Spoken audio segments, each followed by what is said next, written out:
नमस्कार, दिन भर की हाइलाइट्स को लेकर हाजिर है सुजस आवाज राजस्थान। सुजस पॉडकास्ट में मेधा से आप सुन रहे हैं प्रदेश की खास खबरें। एक नजर आज की सुर्खियों पर। मुख्यमंत्री भजनलाल शर्मा ने सुना मुख्यमंत्री निवास पर केंद्रीय बजट 2026। समावेशी और दूरदर्शी बजट के लिए प्रधानमंत्री नरेंद्र मोदी और वित्त मंत्री सीतारमण का जताया आभार। मुख्यमंत्री ने आज जयपुर में आयोजित हुए एयू जयपुर मैराथन को हरी झंडी दिखाकर किया रवाना। कहा, व्यायाम से मिलता है स्वस्थ शरीर, सकारात्मक ऊर्जा और सशक्त राष्ट्र। मुख्यमंत्री ने की इंडिया स्टोन मार्ट 2026 के 13वें संस्करण की तैयारियों की समीक्षा। कहा, राजस्थान का स्टोन उद्योग वैश्विक पहचान की ओर अग्रसर। और Rajasthan high court bar association Jaipur के स्वर्ण जयंती एवं शपथ ग्रहण समारोह में मुख्यमंत्री का संबोधन। कहा, अधिवक्ता लोकतंत्र के प्रहरी और मौलिक अधिकारों के रक्षक। और अब सुनिए खबरें विस्तार से।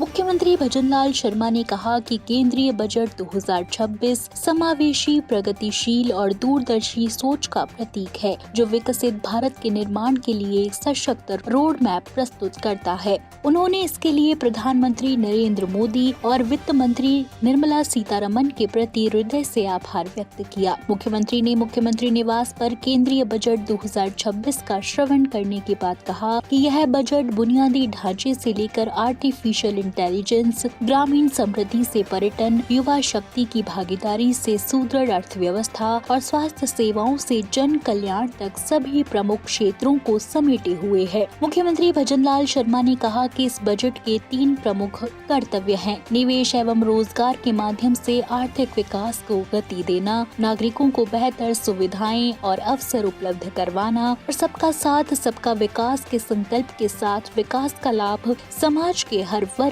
तक पहुंचाना। मुख्यमंत्री भजनलाल शर्मा ने कहा कि वित्त मंत्री निर्मला सीतारमण द्वारा प्रस्तुत केंद्रीय बजट यह दर्शाता है कि देश 7% की विकास दर के साथ पाथ ब्रेकिंग रिफॉर्म्स एक्सप्रेस पर तेजी से अग्रसर हो रहा है। उन्होंने कहा कि यह बजट युवा शक्ति को समर्पित है, जिसमें रोजगार, स्किल डेवलपमेंट और स्टार्टअप्स को बढ़ावा देने के प्रभावी प्रावधान किए गए हैं। महिलाओं को सशक्तिकरण के लिए शी मार्ट और हर जिले में बालिका छात्रावास जैसी घोषणाएं भी बजट की विशेष उपलब्धियां हैं। मुख्यमंत्री ने कहा कि बजट में कैंसर की 17 दवाइयों पर कस्टम ड्यूटी में छूट के साथ ही छोटे बड़े उद्योगों, उत्पादकों, कारीगरों और कामगारों को वैश्विक बाजार से जोड़ने की दिशा दिखाई गई है। उन्होंने बताया कि प्रदेश में हाल ही में लागू की गई सेमीकंडक्टर नीति और डेटा सेंटर नीति को बजट में बड़ा संबल मिला है। 40,000 करोड़ रुपए से इंडिया सेमीकंडक्टर मिशन 2.0 की शुरुआत से राजस्थान को भी विशेष लाभ होगा। वहीं डेटा सेंटर और क्लाउड सर्विसेज को दिए गए इंसेंटिव से निवेश को बढ़ावा मिलेगा। मुख्यमंत्री ने कहा कि mega textile park, 200 industrial cluster और सोलर एवं माइनिंग सेक्टर से जुड़ी घोषणाओं से राजस्थान की अर्थव्यवस्था को मजबूती मिलेगी। उन्होंने बताया कि बीजी रामजी योजना में आवंटन बढ़ाकर 95,692 करोड़ रुपए किया गया है, जिससे राजस्थान को अतिरिक्त लाभ प्राप्त होगा। साथ ही पशुपालन क्षेत्र के लिए घोषित loan linked capital investment subsidy scheme से प्रदेश के पशुपालकों को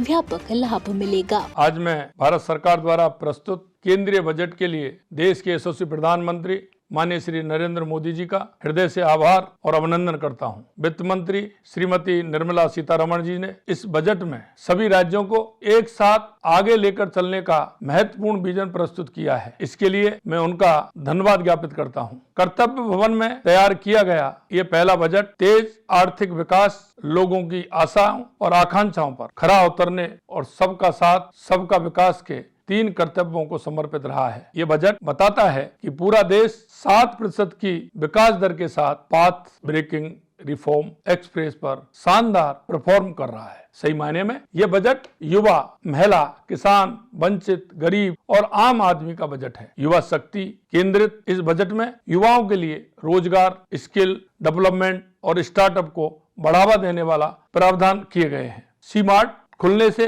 गांव की हमारी लखपति दीदियों अब अपने व्यवसाय को और आगे बढ़ाकर बिजनेस वुमेन बन सकेंगी। हर जिले में एक गर्ल्स हॉस्टल खोले जाने से बेटियों को आगे बढ़ने के और अधिक अवसर मिलेंगे। कैंसर की 17 दवाइयों में कस्टम ड्यूटी पर छूट से इस गंभीर बीमारी से लड़ने में सहायता मिलेगी। इस बजट ने देश के छोटे बड़े उद्योगों, उत्पादकों, कारीगरों और कामगारों को वैश्विक बाजार में जाने के लिए नई दिशा दिखाई है।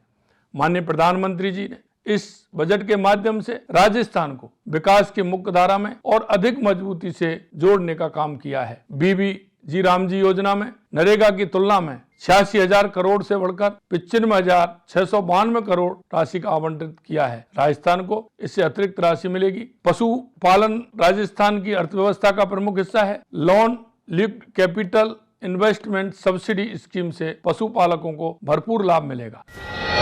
मुख्यमंत्री भजनलाल शर्मा ने कहा कि सुबह जल्दी उठकर दौड़ने और नियमित व्यायाम करने से शरीर स्वस्थ रहता है और पूरे दिन सकारात्मक ऊर्जा का संचार होता है। उन्होंने कहा कि प्रधानमंत्री नरेंद्र मोदी के फिट इंडिया मूवमेंट को जन आंदोलन बनाने के लिए स्वस्थ जीवन शैली सबसे सशक्त माध्यम है। मुख्यमंत्री ने युवाओं से व्यायाम को अपनी दैनिक दिनचर्या का हिस्सा बनाकर देश और प्रदेश के विकास में सक्रिय योगदान देने की अपील की। मुख्यमंत्री आज जयपुर में आयोजित AU जयपुर मैराथन में उपस्थित प्रतिभागियों को संबोधित कर रहे थे। उन्होंने कहा कि युवा देश के उज्जवल भविष्य का मजबूत स्तंभ हैं और आज प्रदेश और देश के युवा हर क्षेत्र में नए नए कीर्तिमान स्थापित कर रहे हैं। स्वामी विवेकानंद के विचारों को आत्मसात करते हुए प्रधानमंत्री देश का नाम विश्व पटल पर रोशन कर रहे हैं। मुख्यमंत्री ने कहा कि राज्य सरकार ने पिछले 2 वर्षों में युवाओं के लिए खेल,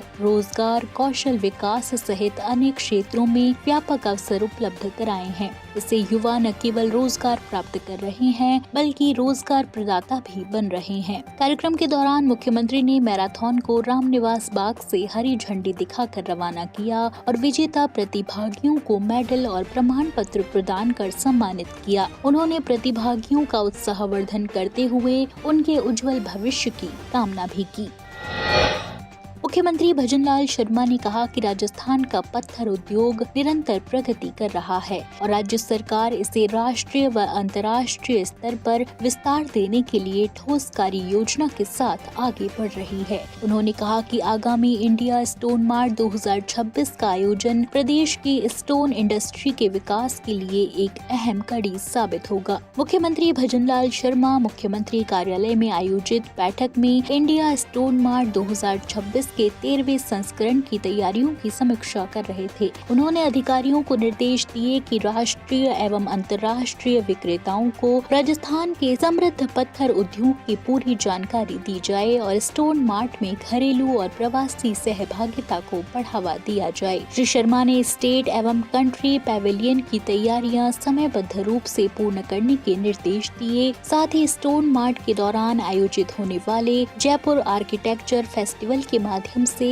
प्रदेश के स्टोन व्यवसाय को वैश्विक मंच पर नई पहचान दिलाने पर जोर दिया। उन्होंने बायर सेलर मीट को कार्य योजना के अनुरूप आयोजित करने के निर्देश दिए ताकि प्रदेश के पत्थर उद्योग को निर्यात के नए अवसर प्राप्त हो सकें। बैठक में उन्होंने शिल्पग्राम आयोजन से संबंधित तैयारियों की भी जानकारी ली।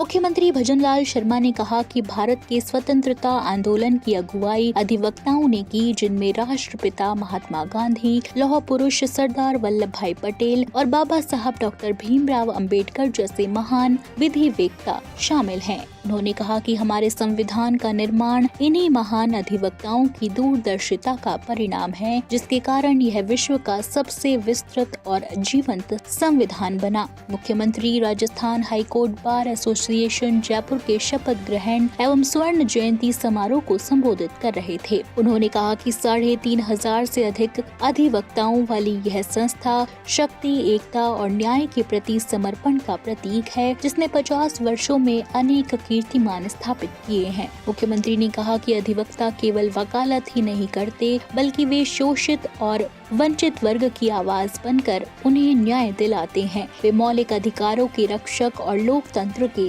सशक्त प्रहरी हैं। तो आज के सुजस पॉडकास्ट में इतना ही।